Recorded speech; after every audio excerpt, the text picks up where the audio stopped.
Welcome to Keto Life Support, where we make your keto life sustainable, fun, and low stress. I'm Kim Howerton, and I'll be coming to you weekly with some of my keto besties to bring you the practical, real-world keto advice that you need. Quick disclaimer, I am not a doctor, and even if we do have a doctor in the house from time to time, he or she is not your doctor, and nothing we say on this show should be taken as medical advice. Always check in with a trusted medical professional about your own personal medical concerns. Hello, this is Kim Howerton with episode 202 of Keto Life Support. And I'm super happy to be joining you today to talk about not that super happy a topic, despair.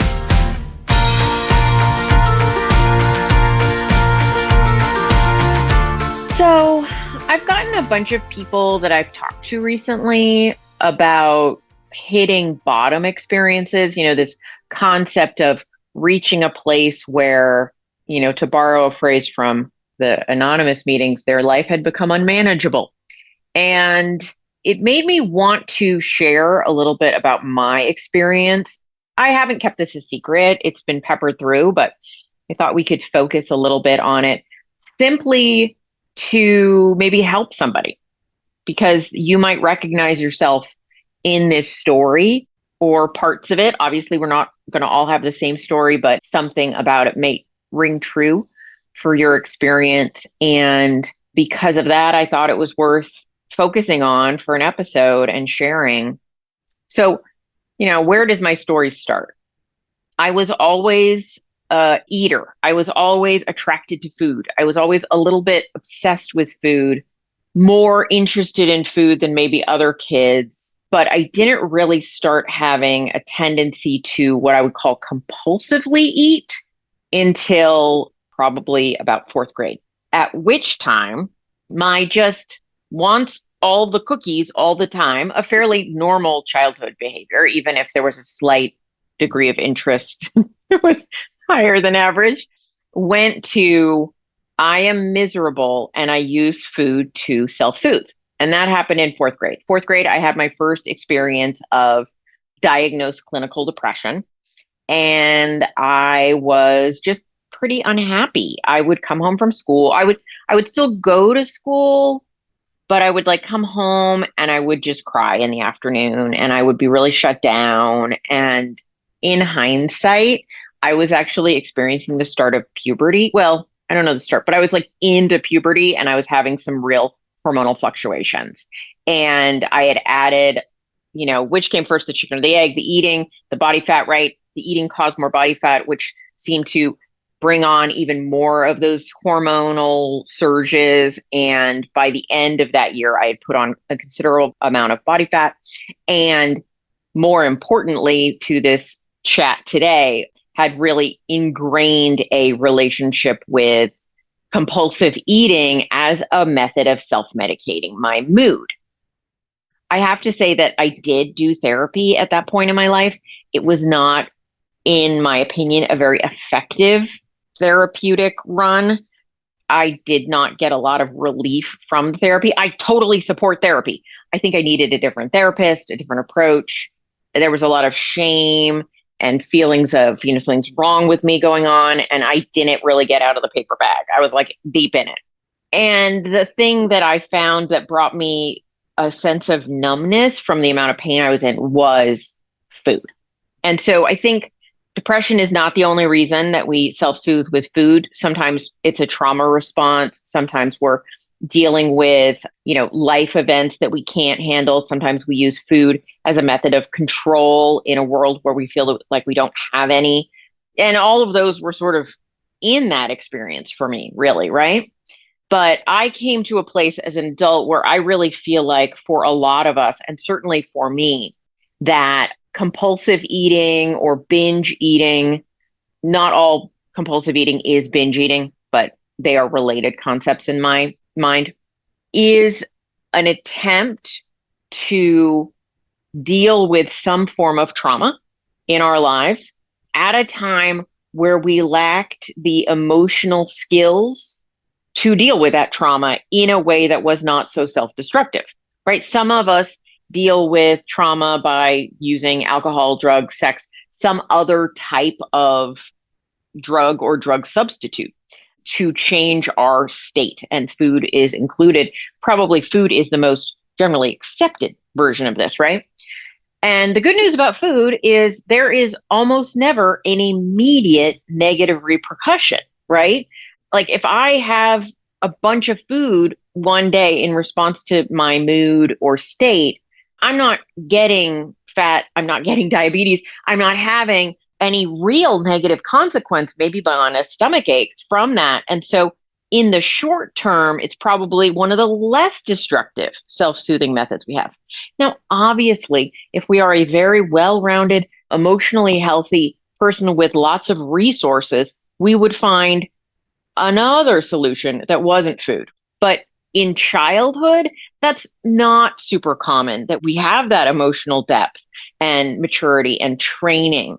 And so it often develops early in life, though it can certainly develop later in life that you have this sort of self-soothing, self-medicating response. But for me, it started there and it continued with, periods of time that were better and worse, but the behaviors just persisted through the rest of my life, I will say, until, the inclinations, I still have them, but I wasn't able to control them until 7, 8 years ago when I started on my current ketogenic journey. And they got worse before they got better. So through my 20s, there were just brief periods where it got much worse. And then I might stabilize. In my 30s, periods it got worse. And then it kind of stabilized. And so there were better and worse times. But each decade, it was worse. And the effects were worse.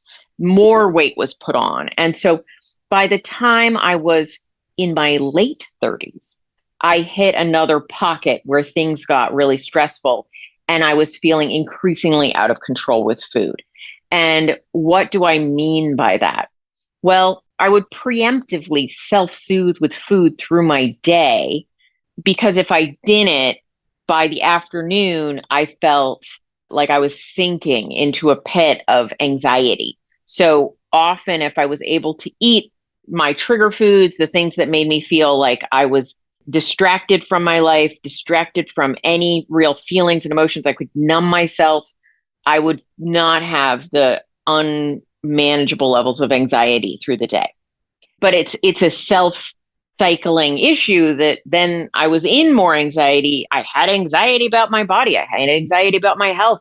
I had it. The fact that I couldn't stop eating caused me anxiety. The eating helped for a while, but then caused me more anxiety, right? It's this loop of substance abuse. I mean, that's really the only way I can compare it. I will often hear people say, especially drug users, that this same cycle happens for them.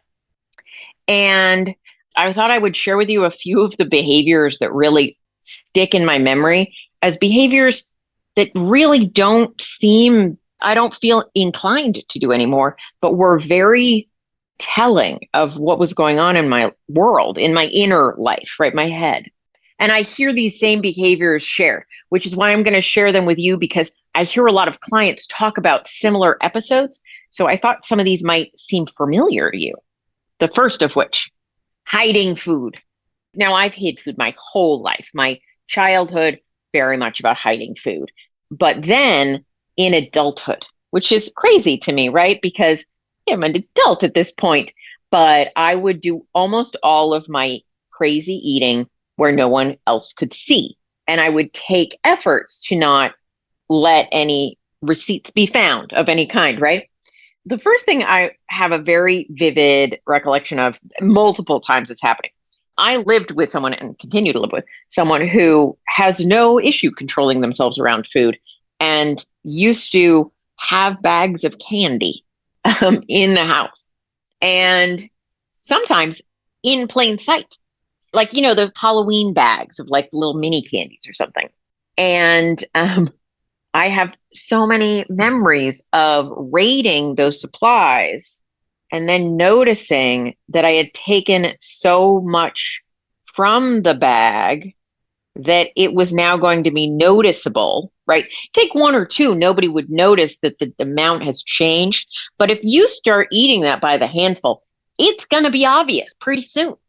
And so I would get to these places where I would be like, oh, danger. That's a dangerous level. And I would sneak out to buy the same bag of candy. Now, panic if they didn't have that candy anymore, right? What are you going to do then? How are you going to cover your tracks then? I would go and sneak out and get the same kind of candy so I could fill the bag to the approximate location. Not anymore, because that's also suspicious, but the approximate location the candy had reached previously, so that it was no longer obvious that I had pilfered said candy. And this was a cycle I repeated multiple times. And of course, you know what I would then do? Well, I would eat, then I would have an extra bag of candy that was half filled because I had just bought this. And I was like, oh, well, I'll save that for later when I need to refill the bag again or whatever. And I was like, no, that's crazy. I'll just eat from my bag of candy so that I don't have to touch their bag of candy. Then that bag of candy would run out. Then I'd have, is making sense what this cycle looked like? Okay. So that was one thing that one day into my journey in the more recent decade, when I'd started getting a handle on this kind of thing, I looked over at my partner's desk and his desk had a bag of candy on it. And I was looking at the bag of candy and I noticed I had no desire to raid said bag of candy, which felt very foreign to me. Like, what is that about? And it was just a realization that I had changed. Now, do I still have compulsive thoughts about food at that point? Absolutely. But just the degree of torture that I would have experienced by seeing this, my favorite candy, by the way, available, and no one was guarding it. Nobody would have known except for me. And that sneaky thing was very attractive. I actually think the sneaking was part of the pleasure, like getting away with something, which is ridiculous. What was I getting? I was not getting away with anything. There's like something that gets fed in the double meaning by the sneakiness plus the actual food. I don't know. Anyway, so that was something I was like, oh, that's really shifted. So that was one of those kind of out of control behaviors that I exhibited when I kind of hit more bottom type experience, although that was my whole life until things got a lot better in my head. The other thing that I would do on a regular basis, and by regular basis, I would mean almost all the time, was one, I would have to hit a fast food restaurant up every day. Every day. Well, at least 5 days a week, or some alternative behavior, which I will explain. So if I didn't get fast food for lunch while I was at work, I would have to get it on the way home from work. There was some incredible need of mine to get usually one extra meal in a day. And that was a very like extra indulgent meal. Like, do you want to supersize that? Yes, yes, I do. And maybe an extra thing. So that was something that I did really every day for years, either, like I said, either for lunch or after work on the way home, at which time I would have to go home and eat dinner like an hour later because I couldn't let it be known what I'd just done. If I came home and was said, you know, hey, I'm not going to eat the dinner because I just had dinner on the way home. Yes, I would have gotten a strange look, but it wasn't that I couldn't say it to them. It was that I couldn't say it. I couldn't let anyone know that because I had so much shame around it. And then the other thing I would do is I would make excuses to run errands, right? I would think up an errand I'd have to run to leave the house, maybe on a Saturday morning, on a Sunday, anytime I wasn't already out of the house and able to get a fix. I would interrupt the day. I would have somebody I had to see. I would make a plan to get away from the home environment, away from my partner, because I was embarrassed and I didn't want him or anyone I knew to see what I was doing. And that would include going to get food.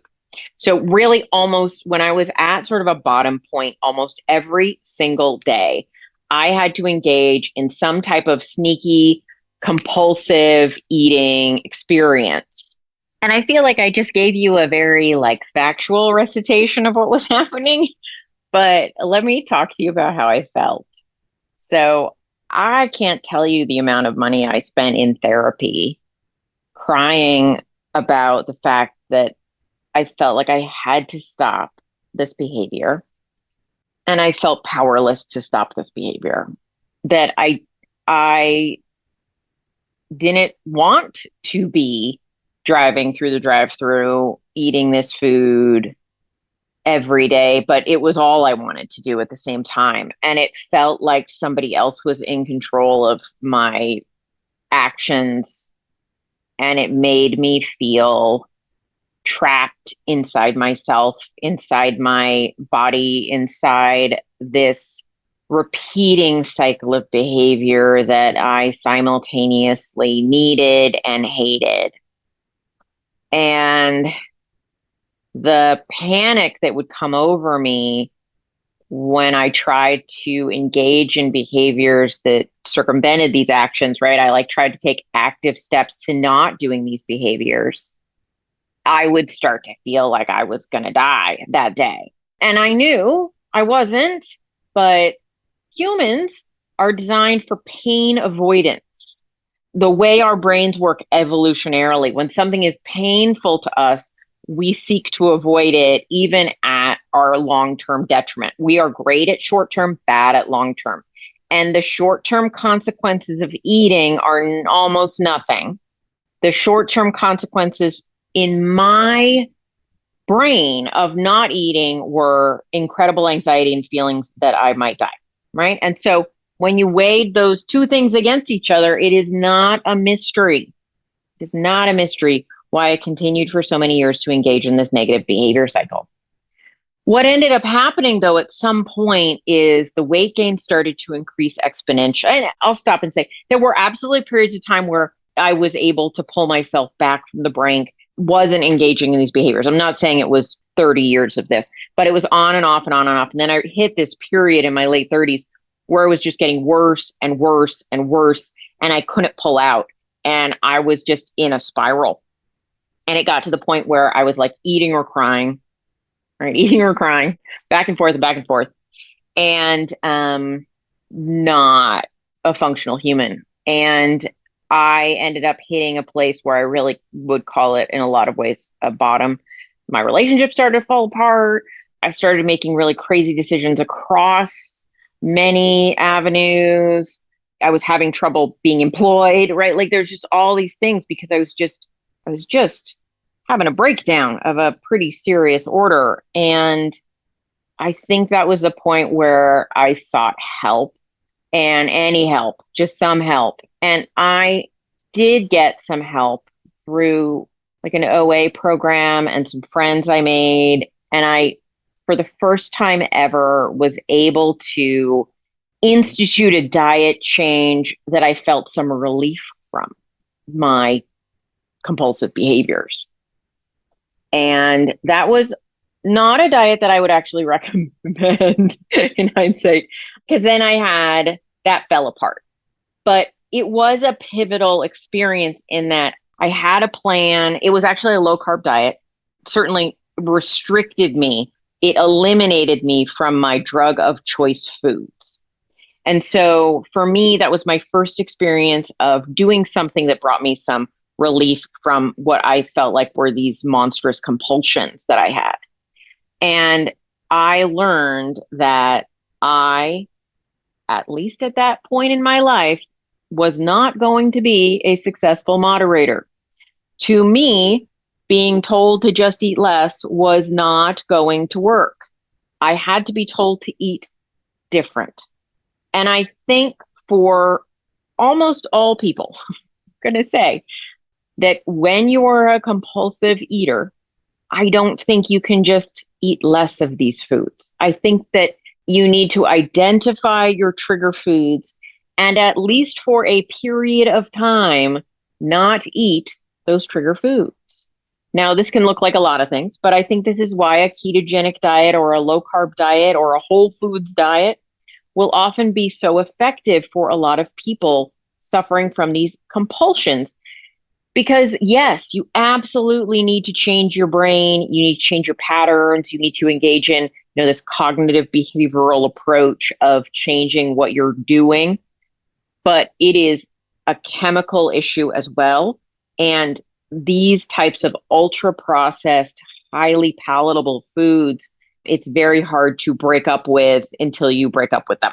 It's like trying to moderate your drinking when you're an alcoholic or moderate your drug use when you're a drug abuser. I do think that abstinence from trigger foods is one of the most effective ways to make a shift.